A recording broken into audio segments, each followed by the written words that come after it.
I woke up on a sunny Saturday morning, expecting peace, maybe some coffee by the pool, and a chance to enjoy the weekend I'd worked so hard for. What I got instead was the loud pounding of bass shaking my windows. At first, I thought it might be a neighbor throwing a morning party, strange, but not unheard of in this lakefront neighborhood. But the music was too close, too loud, and too familiar. That's when I noticed something odd through my curtains: balloons.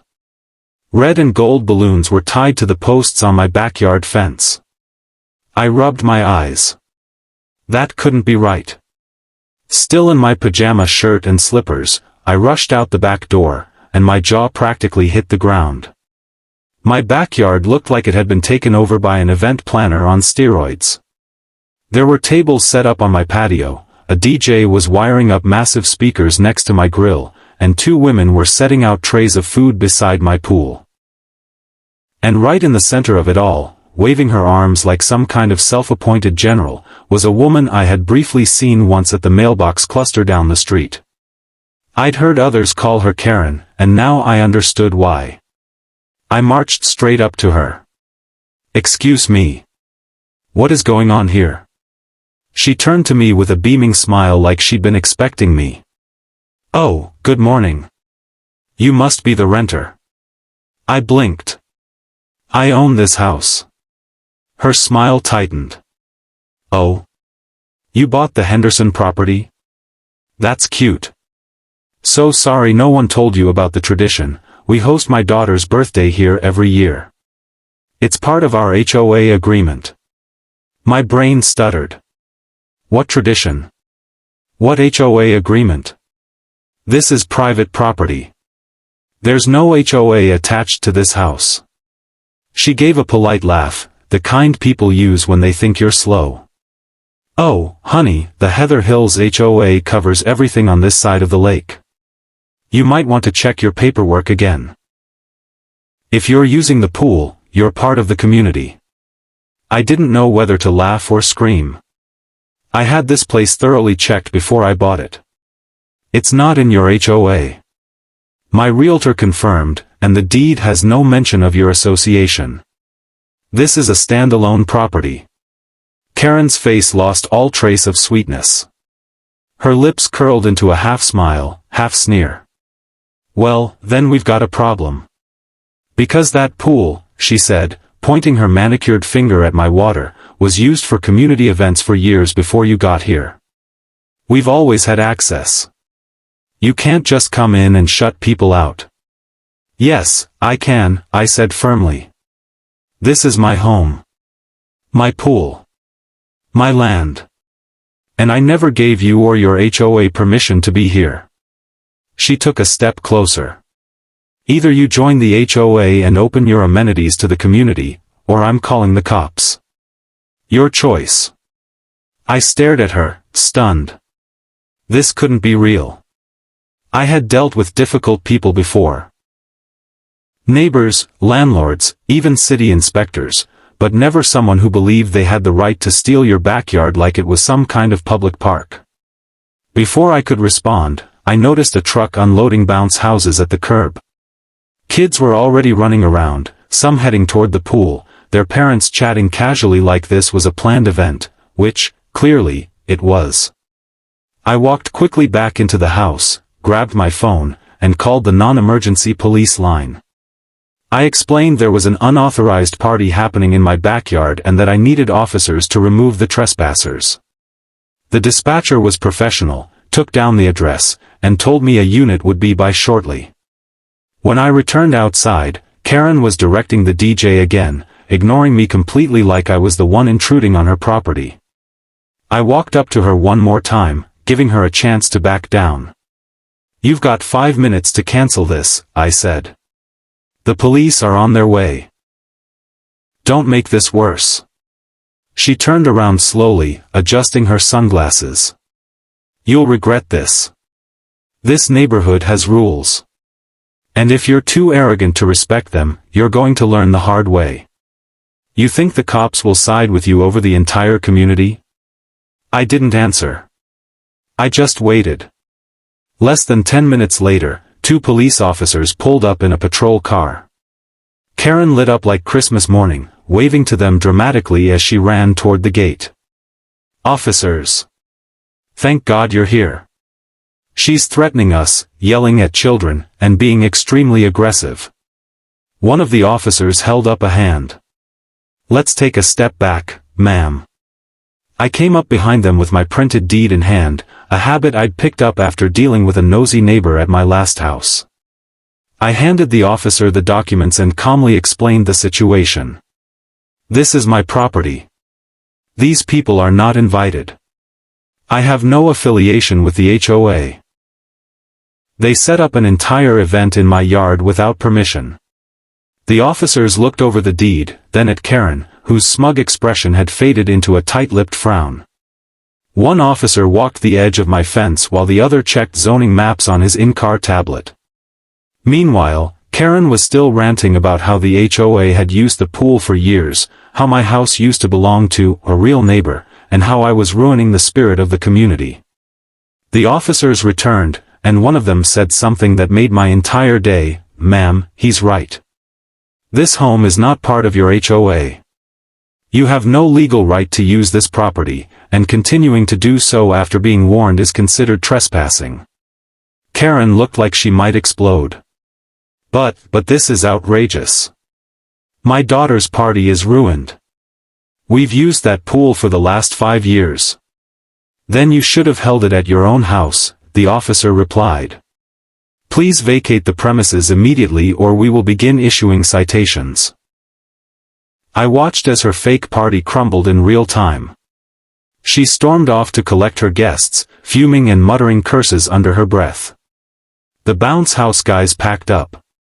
The DJ disconnected his gear. Parents gave me awkward looks as they rounded up their kids. The entire scene, which had been bubbling with excitement minutes earlier, fizzled into silence. And all I could do was stand there and marvel at the audacity of a woman who tried to steal my backyard, and got caught red-handed. The following Monday, I thought the drama had passed.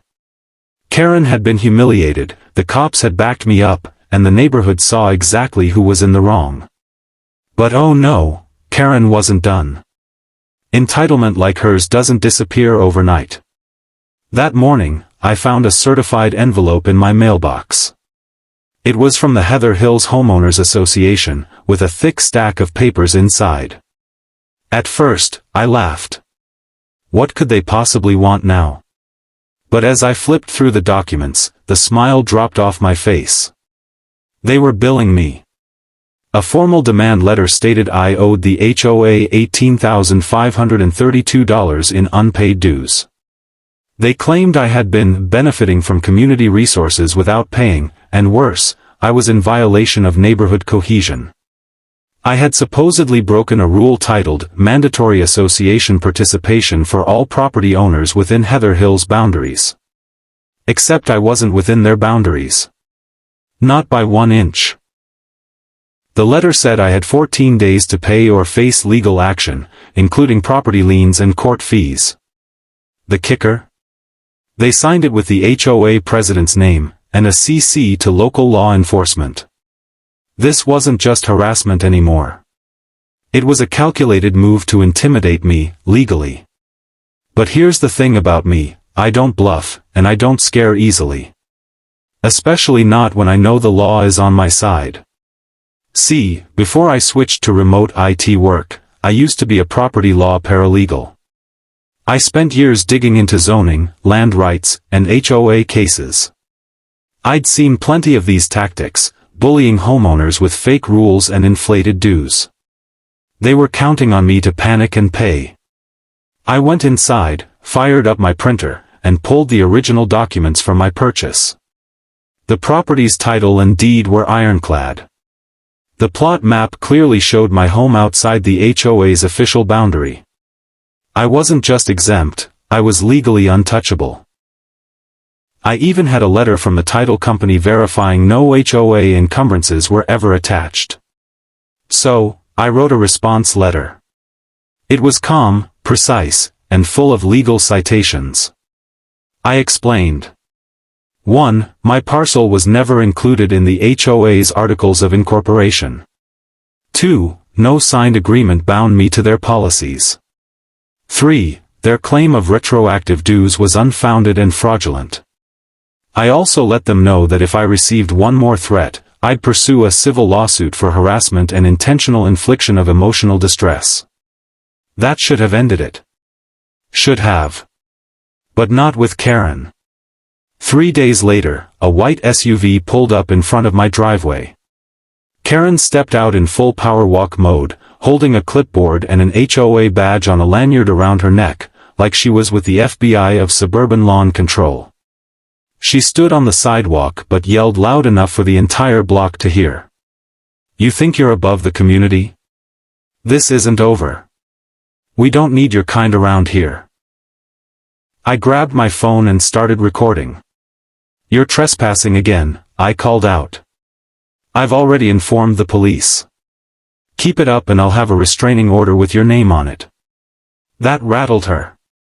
She got back in her car and sped off, but not before yelling, "You're going to regret this."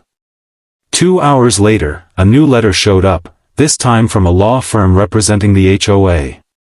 They claimed they were reviewing the matter for civil enforcement. Apparently, Karen had convinced the board to pursue legal action.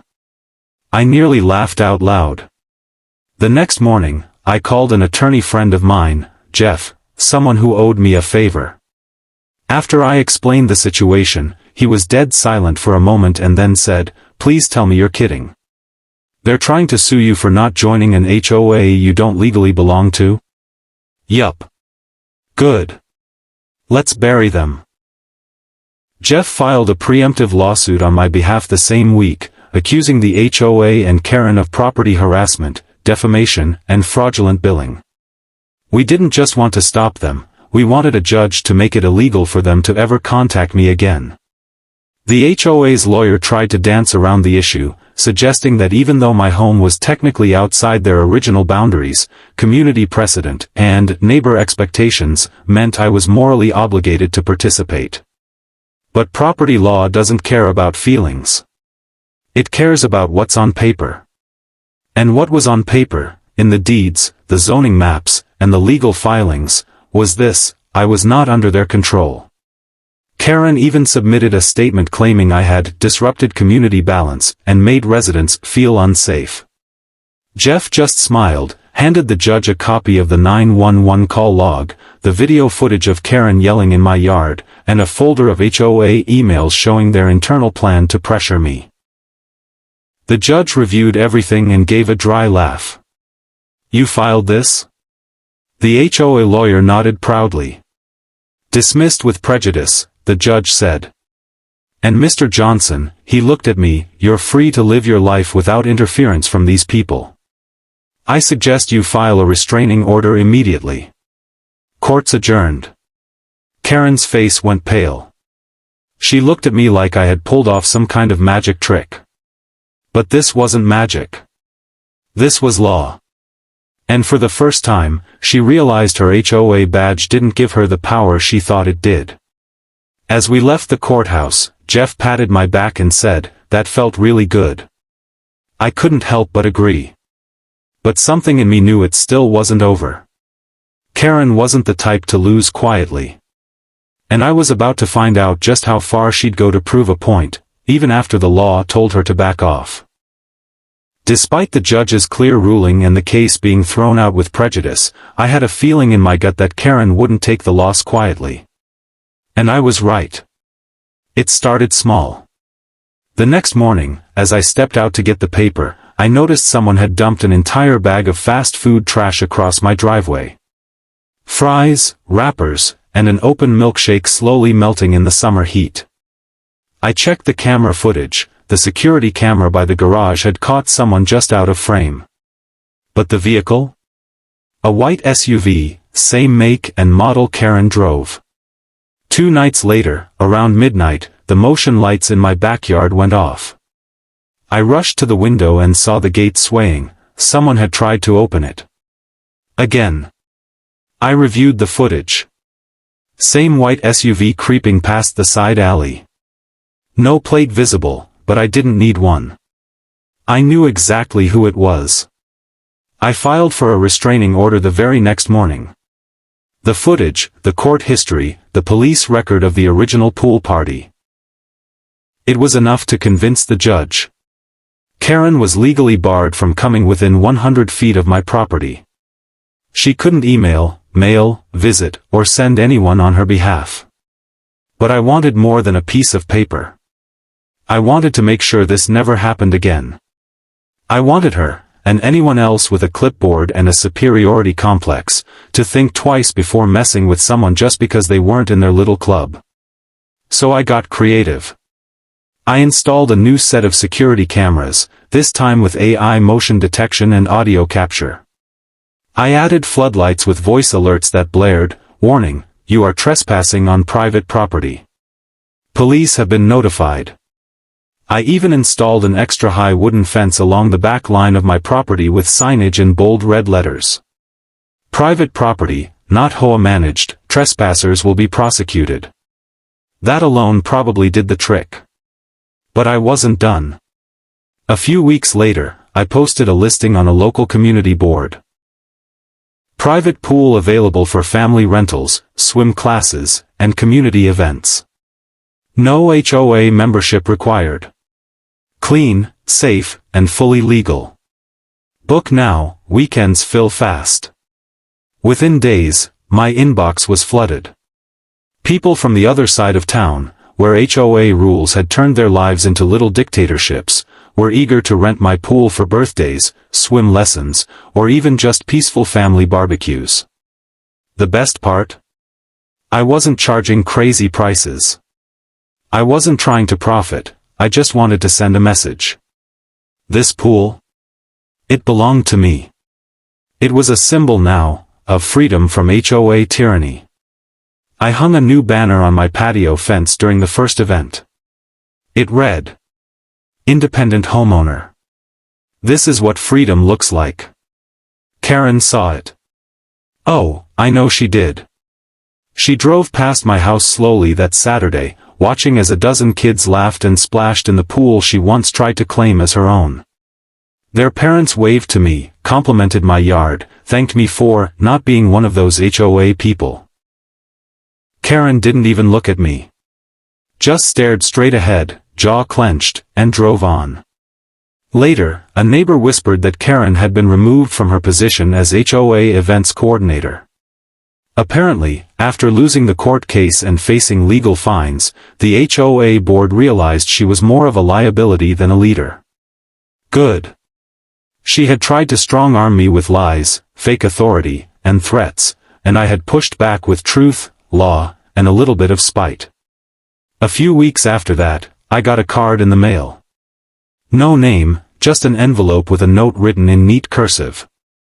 "Thank you for standing up to her. Some of us have lived under this HOA's thumb for years. Watching you win gave us hope. A grateful neighbor." I don't know who sent it. But I framed it and hung it right by my front door. And every time I step outside and see my pool, clean, peaceful, and completely mine, I remember one thing. The best way to deal with bullies isn't to yell back. It's to prove, without a shadow of doubt, that they never had power to begin with. And once you do, they lose everything. About a month after Karen's public meltdown and her HOA's embarrassing legal defeat, the neighborhood felt different, lighter, somehow. People waved more. I even had a few quiet chats with neighbors who had previously avoided eye contact. Turns out, many of them hated the HOA too, but were afraid to speak up. Karen had ruled the Heather Hills HOA like a self-appointed queen for years. Most folks just went along to keep the peace. But after what happened with me, the lawsuit, the cops, the restraining order, people realized she wasn't invincible. She was just loud. And now, she was powerless. The HOA board was under pressure. I'd heard rumors at the local coffee shop, how the president was being asked to resign, how legal fees from my case had emptied the HOA's emergency fund. The rest of the board members were scrambling to clean up Karen's mess. Then, one Saturday morning, something happened that made everything come full circle. I was sitting out back, enjoying a quiet breakfast by the pool, when I noticed a small group of neighbors standing outside my fence. They looked hesitant. I walked over, coffee mug in hand. One of them, an older gentleman named Rick, who lived 3 houses down, stepped forward. "Hey, we just wanted to say thank you for standing up to her. We never thought someone actually could." I smiled. All I did was remind her that this is still a country of laws, not HOA tantrums. Another woman added, "She tried the same tactics on me years ago. Made me repaint my porch 3 times because it didn't match the aesthetic." They laughed nervously, and I could see how long they'd held this in. "You know," I said, "I've been thinking. Maybe it's time we stopped letting one group of overbearing people speak for the rest of us. Maybe it's time we start our own neighborhood group, informal, no dues, no ridiculous rules. Just people helping each other. Like a real community." They nodded. A few more joined the group as word spread. By that afternoon, we were planning a block party. Not an HOA event. A people event. Potluck, music, a bounce house, lawn games, and yes, my pool was the centerpiece. The party was a hit. Over 50 people showed up, families, older residents, even renters who'd always felt like outsiders. Everyone brought food, shared stories, and for the first time in years, the neighborhood actually felt united. Karen didn't show. But she saw. From behind her blinds, she watched as the very community she claimed to control blossomed without her. The following week, a new sign went up on the community bulletin board near the mailboxes. It read, "Heather Hill's neighbors, not the HOA, invite you to join a new kind of community. No dues. No drama. Just neighbors helping neighbors. Meet us every first Sunday of the month at the lake park." Within days, it was covered in signatures. Karen eventually moved out. Whether she left willingly or was pressured by the HOA board trying to salvage their image, no one really knows. Her house sat on the market for weeks, and when it finally sold, the entire street let out a collective sigh of relief. And me? I kept the pool open for neighborhood kids all summer. I put up a chalkboard near the gate that read, "Welcome. No HOA permission needed." Looking back, it started with a woman trying to take over my pool like she owned it. But it ended with a community learning how to take back its voice. Karen tried to rule through fear, policy, and paperwork. But in the end, all it took to bring her down was one homeowner who knew the law, stood his ground, and refused to give in. She wanted to make an example out of me.